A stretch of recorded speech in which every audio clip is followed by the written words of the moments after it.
Imagine clocking into a world where your boss measures your smile with a ruler.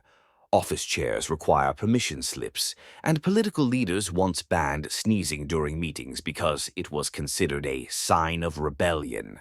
From corporations that fined workers for blinking too often, to governments that mandated applause quotas, history is packed with rules so absurd they sound like satire. But every one of them was real and enforced.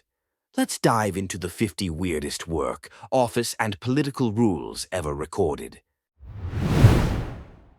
1. In Tokyo's Keihin Electric Express Railway, employees once faced monthly smile inspections, where AI-equipped cameras rated their smiles on a 0-100 scale. Workers scoring below 70 had to attend facial relaxation training. The rule was meant to boost customer satisfaction, but turned the office into a bizarre emotion factory, where happiness was quantified, scored, and forcibly rehearsed until even authenticity became part of the job description. 2. In North Korea, men were restricted to 15 approved haircuts, each modeled after Kim Jong-un's own style. Women had 18 options depending on marital status. Broadcast on national television, this grooming loyalty program made individuality a crime and conformity a patriotic duty. Citizens' hairlines became political statements, living barcodes of allegiance in a nation where even a strand out of place could signify rebellion. 3. Under Stalin's Soviet Union, several Moscow ministries banned laughter in offices. Workers could be dismissed for humming, joking, or smiling excessively. It was meant to enforce discipline, but created eerie, machine-like workplaces where silence ruled. Humor became a subversive act, whispered in bathrooms or coded into paperwork. Proof that even laughter could be considered political sabotage in a state allergic to joy. 4. At Amazon warehouses in the United States, every movement was tracked by scanners. If time off task exceeded a few minutes, automatic warnings were issued. Bathroom breaks became races against algorithms, and pauses between barcode scans were flagged as inefficiency. The rule transformed human rhythm into machine code, a modern dystopia where workers' worth was measured not by skill, but by their ability to keep up with the clock. 5. During China's 2013 National People's Congress, delegates were required to applaud key leaders for exactly 19 minutes straight. Cameras under desks monitored enthusiasm, and early stoppers risked quiet demotions. Applause became a biometric oath, loyalty disguised as rhythm. The hall echoed not with praise but fear, every clap a coded confession that in a system obsessed with unity, even silence was treason. 6. France, in 2017, passed a right to disconnect law, making it illegal for companies to email employees after 6 p.m. Some firms installed auto locks on servers, shutting down inboxes like prison gates. The reform, meant to restore balance, ironically turned leisure into legislation, freedom timed by the government. The modern office was forced to sleep, even as ambition clawed at the edge of midnight. 7. In 1989, Bhutan enforced a royal decree requiring citizens to wear traditional clothing, *go* for men and *kira* for women, during work hours. Civil servants without the attire faced fines or suspensions. Intended to preserve culture, it instead became cultural policing. In offices from Thimphu to Paro, fabric replaced freedom and loyalty was stitched into seams, turning heritage into a uniform of obedience. 8. In Milan, 1994, a management firm removed all office chairs under a Stand for Success policy. Executives claimed standing increased alertness and productivity. For 6 months, employees fainted, developed leg injuries, and revolted quietly. Productivity crashed. The company reintroduced chairs without public apology, proving that comfort, not discomfort, drives creativity, and that even ambition has limits when your knees collapse before lunch. 9. Singapore's 1992 chewing gum ban extended to workplaces, where employees could be fired for possessing or importing gum. Officials cited public hygiene, but the rule became a symbol of total order. In boardrooms and factories alike, minty rebellion disappeared. The absence of gum wasn't about cleanliness, it was about silence, discipline, and control. Even small freedoms, it seemed, could stick to authority's shoe. 10. In Silicon Valley 2015, several tech companies introduced nap pods with biometric sensors tracking employees' rest efficiency. Duration, posture, and REM patterns were analyzed to generate sleep performance scores. Workers were ranked not by output but by recovery metrics. Rest became competition, and dreams became data. It was a strange evolution where even unconsciousness had to prove its productivity under the glow of innovation. 11. In Turkey during the 1980s, civil servants were forbidden from growing mustaches that curled upward, considered symbols of rebellion linked to political factions. Inspectors carried rulers to ensure whiskers remained neutral. Barbers became unofficial enforcers of ideology. The rule blurred the line between grooming and governance, proving that even facial hair could become a battlefield for political loyalty under authoritarian paranoia. 12. In Finland's 1974 government offices, a bizarre silence hour was introduced from 1 to 2 p.m. every workday. Employees were forbidden to talk, type, or even move loudly, under the belief that national productivity would rise through collective meditation. The hour turned state offices into eerie, breathing statues, but instead of focus, workers learned to mime communication, passing silent notes like schoolchildren in bureaucratic detention. 13. In the United Kingdom during the 1950s, women working in Parliament were required to wear hats and gloves even at their desks. The rule, designed to preserve decorum, became absurdly strict. One secretary was reprimanded for removing her gloves to type faster. The nation's legislative heart pulsed under Victorian etiquette, proving that progress often wears lace before it learns logic. 14. In Japan's early 2000s salaryman culture, some corporations enforced no sitting until the boss sits rules. Employees stood motionless beside desks for up to 30 minutes each morning, waiting for the manager's signal. It became an unspoken hierarchy ritual, a daily act of submission disguised as etiquette.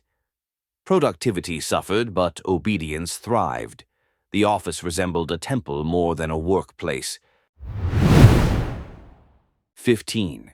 In Venezuela 2014, public workers were required to begin every Monday with a patriotic chant pledging loyalty to the president. Attendance was mandatory.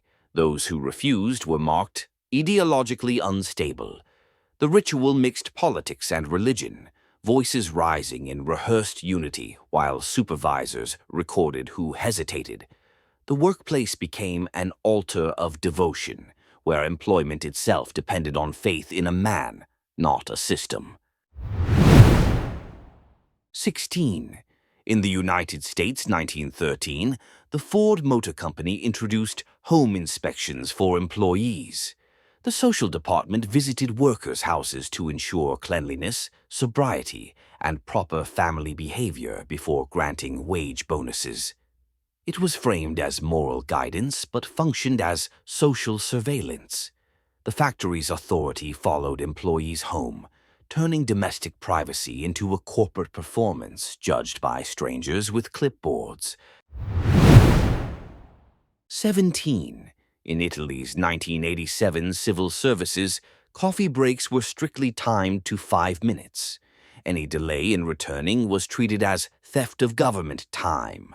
Security guards carried stopwatches, and one employee was reportedly docked pay for being late due to a spilled espresso. The policy, born from bureaucracy's obsession with order, turned the national ritual of coffee into an act of quiet rebellion.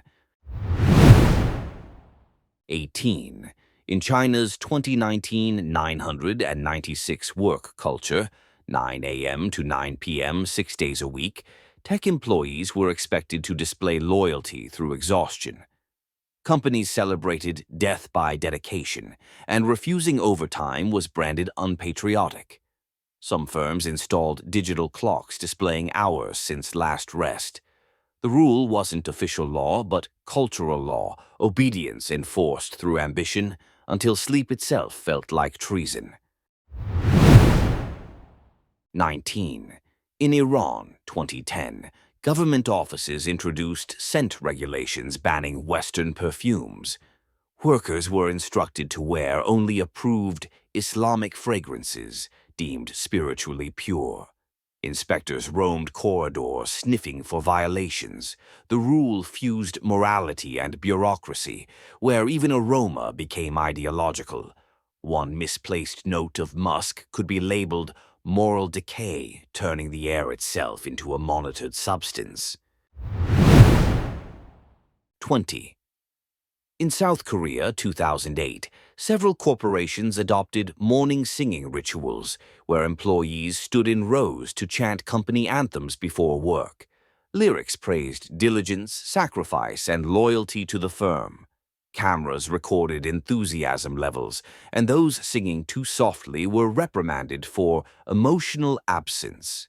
It looked like motivation, but sounded like control disguised in harmony. An industrial choir rehearsing obedience to the rhythm of profit.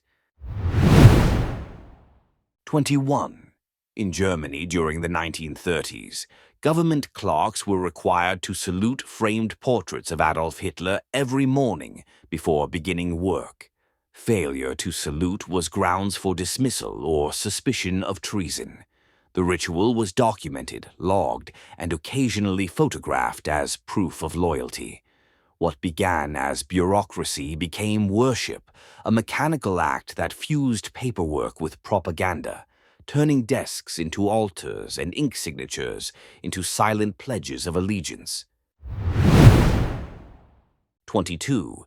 In Japan's 2015 finance firms, employees were forbidden from wearing eyeglasses, especially women.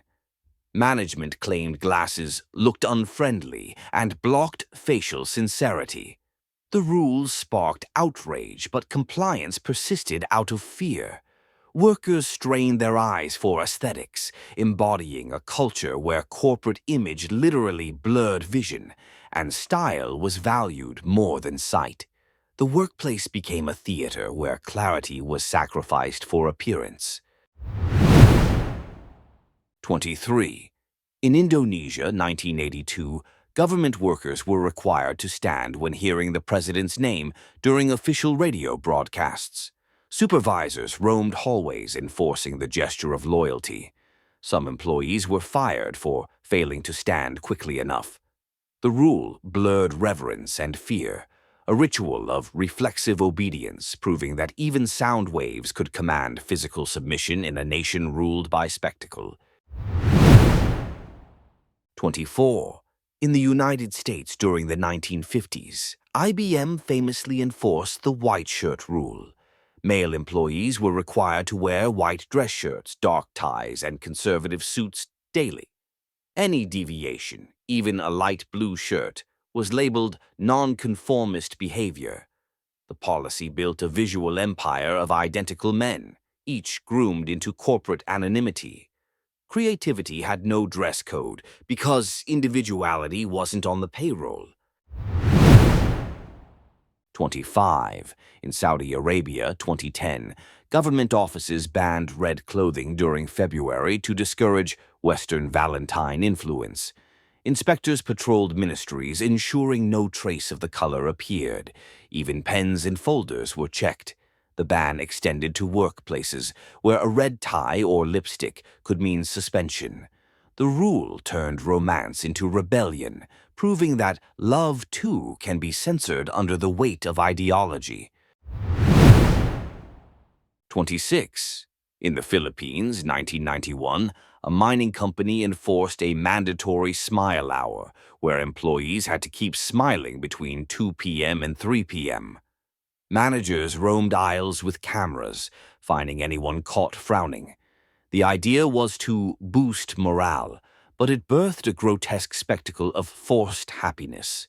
By the end of each day, smiles became masks, and morale became theater under fluorescent tyranny. 27. In England's 1800s postal service, workers were forbidden from talking while sorting mail. Supervisors monitored silence with wooden, quiet boards.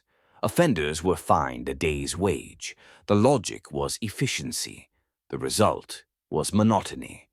The sorting halls became temples of stillness, where only the whisper of letters moving echoed, a symphony of suppressed speech serving the empire's communication machine. 28. In Russia's 2014 government offices, female employees were banned from wearing skirts shorter than the knee or lipstick too bright. The dress code was framed as preserving modesty, but quietly enforced patriarchal control. Inspectors measured hemlines with rulers. One Moscow clerk was reportedly sent home for excessive lipstick glow. Bureaucracy became fashion policing, proof that oppression often hides under the pretense of professionalism. 29. In Mexico, 1977, a mayor implemented a rule forbidding yawning during council meetings. Guards were ordered to escort out any member caught mid-yawn. The mayor claimed yawning disrespected civic duty. Within weeks, councilors mastered the art of silent, suppressed yawns behind folded hands, democracy gasping quietly beneath absurd authority. It became known as El Silencio del Aire, the silence of breath. 30. In the United States, 2020, a major tech company secretly ranked employees' voices in conference calls through AI tone analysis.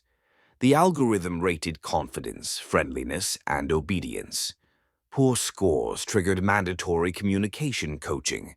Workers unknowingly competed for algorithmic approval, not human respect.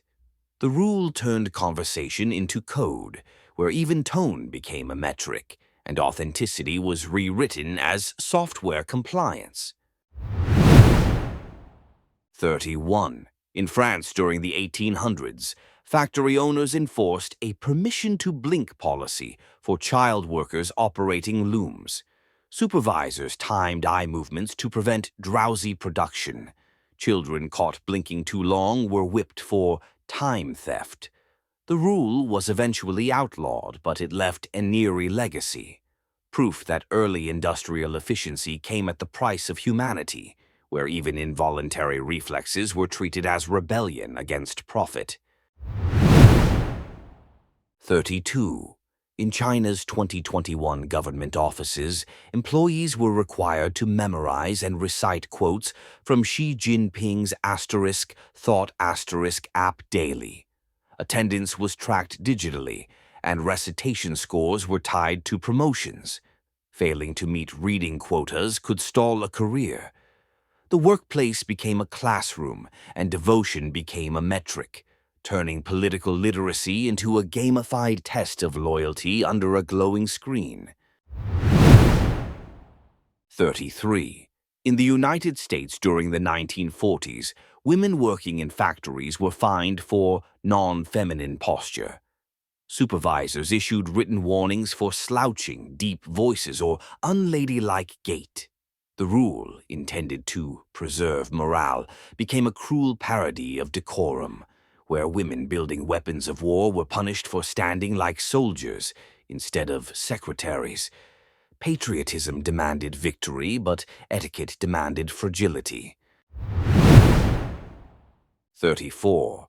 In Switzerland, 2010, a private insurance firm banned employees from getting sick without 48-hour notice. The absurd clause required predictive absence declarations.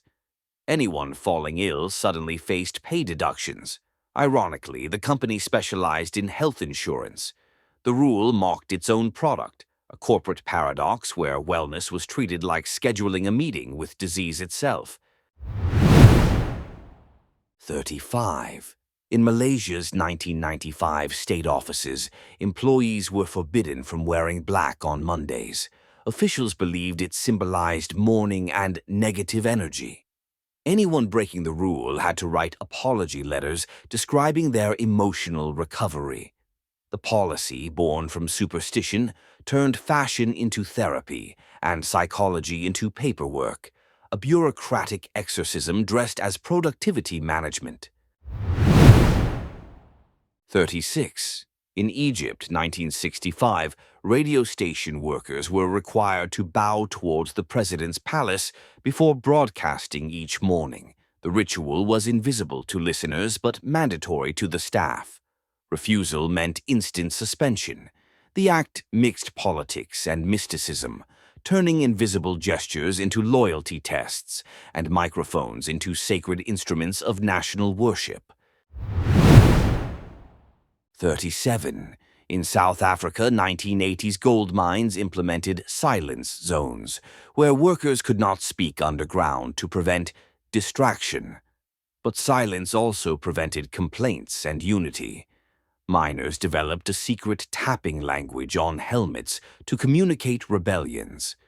Management outlawed the code once discovered, proving that when words are banned, resistance finds rhythm. 38. In Canada, 1979, a major newspaper enforced caffeine discipline, limiting journalists to 2 cups of coffee per shift. Managers feared over-caffeinated staff would encourage aggressive writing tone. Reporters hid thermoses in filing cabinets like contraband. The policy aimed to tame creativity, but instead brewed rebellion, as the newsroom quietly steamed with unreported caffeine crimes.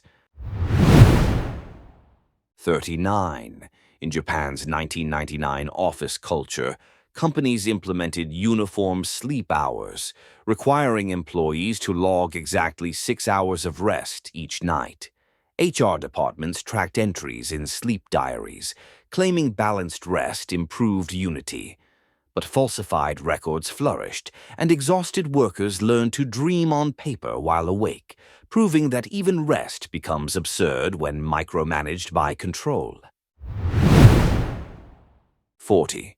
In North Korea, 2017, government typists were banned from using the word problem in reports. They were instructed to replace it with temporary misalignment. The rule aimed to present perfection to the supreme leader. But as errors multiplied, so did the euphemisms. The nation's paperwork became flawless fiction, a linguistic illusion where reality disappeared under the weight of propaganda's grammar. 41. In Greece, 1999, a municipal office banned employees from crossing their legs during meetings, calling it disrespectful body language. Inspectors were assigned to monitor posture. The rule, absurdly formal, turned natural comfort into misconduct. Workers sat stiff as statues, fearing a fine for appearing too casual. Over time, the meetings resembled silent performances of obedience, where etiquette replaced efficiency and comfort was mistaken for rebellion. 42. In the United States during the 1980s, Disney World enforced a no-beard policy for all employees, including male actors playing historical figures. Walt Disney had disliked facial hair, so decades later, even Benjamin Franklin impersonators had to shave daily. It wasn't revised until 2012. For years, history was rewritten at the gates of fantasy, proving that even imagination had a dress code. 43. In Pakistan's 1993 bureaucracy, officials banned blue ink in paperwork, declaring it too casual for state authority. Only black pens were allowed for serious government tone. Memos written in blue were returned unread. It was a nation governed by ink, where color became hierarchy and stationery symbolized power, showing how control sometimes bleeds from the smallest details. 44. In Italy's 2018 government ministries, employees were fined for arriving sweaty. Surveillance cameras at entrances checked for perspiration stains under the professional presentation rule.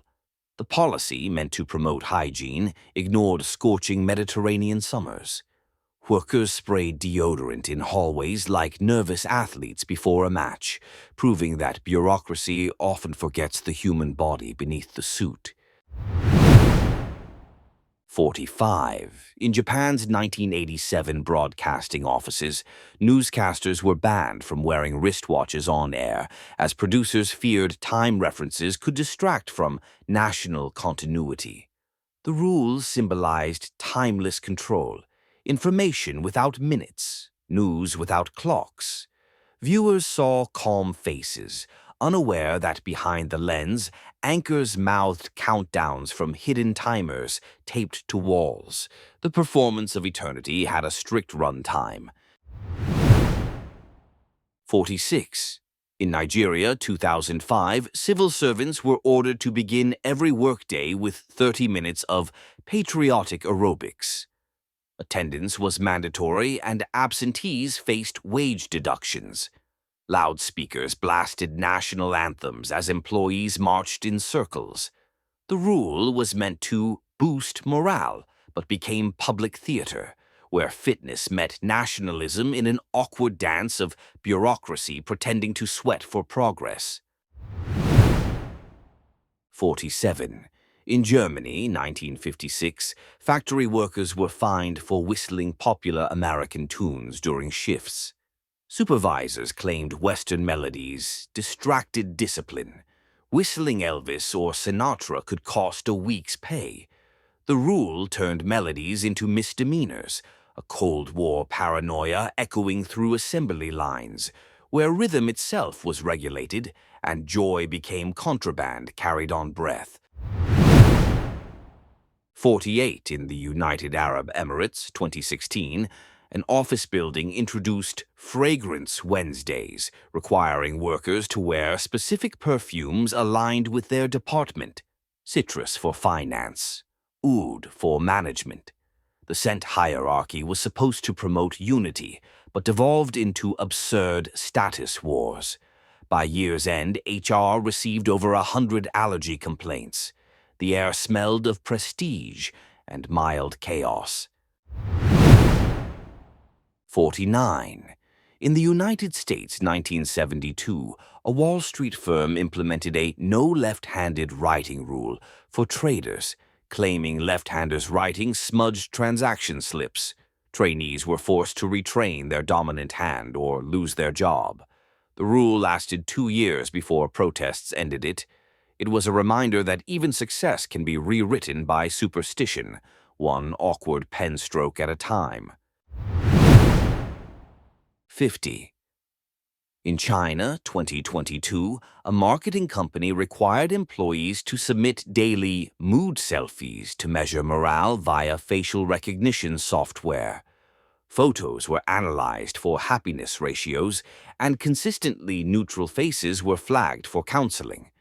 The rule merged psychology and surveillance, a smiling dystopia where emotions were audited like spreadsheets, and authenticity was no longer a feeling, but a file.